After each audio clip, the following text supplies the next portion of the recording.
Good morning बच्चों। आज हम आपको पूर्णांकों का गुणन बताएंगे। ये अभ्यास 1.3 है। पूर्णांकों को गुणा करने के नियम है कुछ, उस नियम के आधार पर हम गुणा करना सीखेंगे। देखिए, सबसे पहला नियम है कि समान चिन्ह वाले दो पूर्णांकों का गुणनफल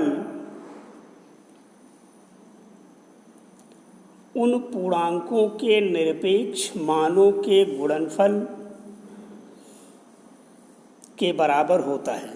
जैसे इसमें पहला देखिए आप है 12 × 4 बराबर 48, यानी सीधी सी बात है। कहने का मतलब ये है कि समान चिन्हों का गुणनफल जो होगा वो प्लस में होगा। चाहे अब जैसे माइनस है, माइनस माइनस दोनों है, दोनों समान चिन्ह है, तो इस समान चिन्हों का गुणनफल प्लस में होगा, यानी -3 × -6 बराबर 18, यानी प्लस में आया। और उसके बाद अब दूसरा नियम ये है इसका कि असमान चिन्हों वाले दो पूर्णांकों का गुणनफल हमेशा माइनस में होता है।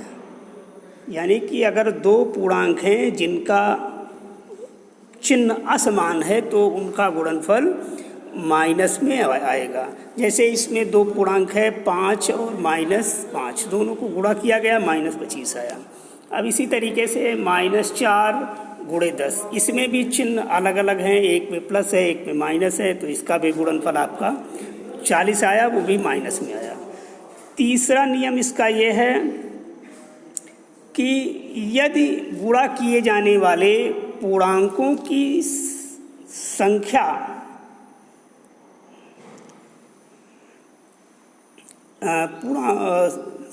जो है वो सम है और उन पर ऋण का चिन्ह है, तो वो सभी पूर्णांकों को गुणा करने के बाद जो गुणनफल आएगा वो प्लस में होगा। यानी कहने का मतलब कि अगर सभी संख्याओं पर ऋण का चिन्ह लगा हुआ है और वो संख्याएं सम में हैं, यानी उनकी गिनती सम है, तो वो उनका जो गुणनफल होगा वो प्लस में आएगा।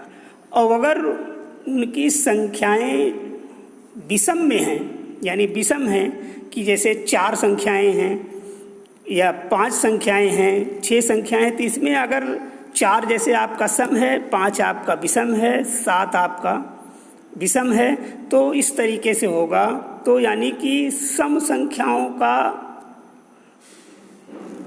संख्याएं होंगी गुणनफल उनका, तो उनका गुणनफल जो होगा वो प्लस में लिखा जाएगा।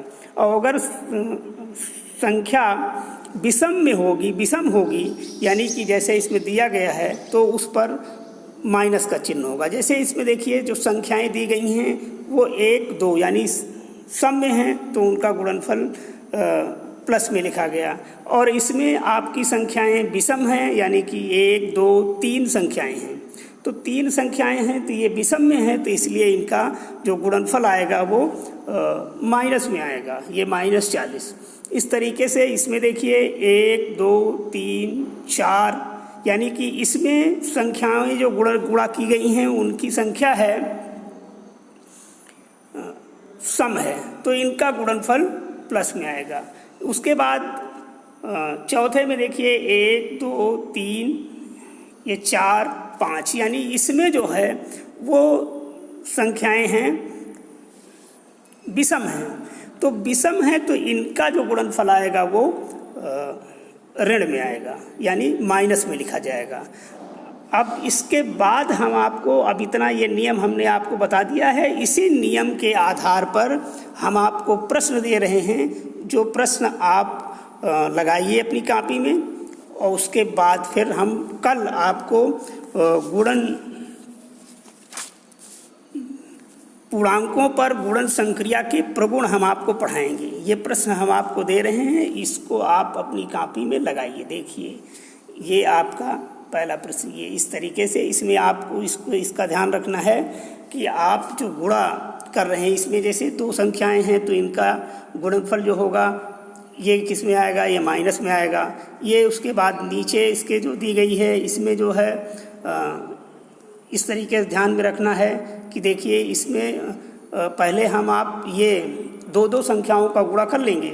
जैसे इसमें 3 और -5 का गुणा करेंगे तो दोनों का गुणनफल क्या आएगा, माइनस में आएगा। फिर माइनस से फिर इसमें आप 5 में गुणा करोगे तो फिर माइनस में आएगा। यानी कि ये है 8 त्रिक 24, 24 को 5 से आप गुणा कीजिए और जो आता है वो माइनस में आएगा। इस तरीके से आप इसको गुणा कर कीजिए और गुणा करने के बाद तब फिर हमें आप बताइए। कल हम आपको पूर्णांकों पर गुणन संक्रिया के प्रगुण हम आपको पढ़ाएंगे।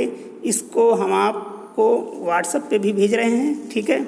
उस पर आप इसको लगाइएगा, हल कीजिएगा, प्रश्न आपका उस पर उपलब्ध रहेगा, ठीक है। बस अब आज इतना ही।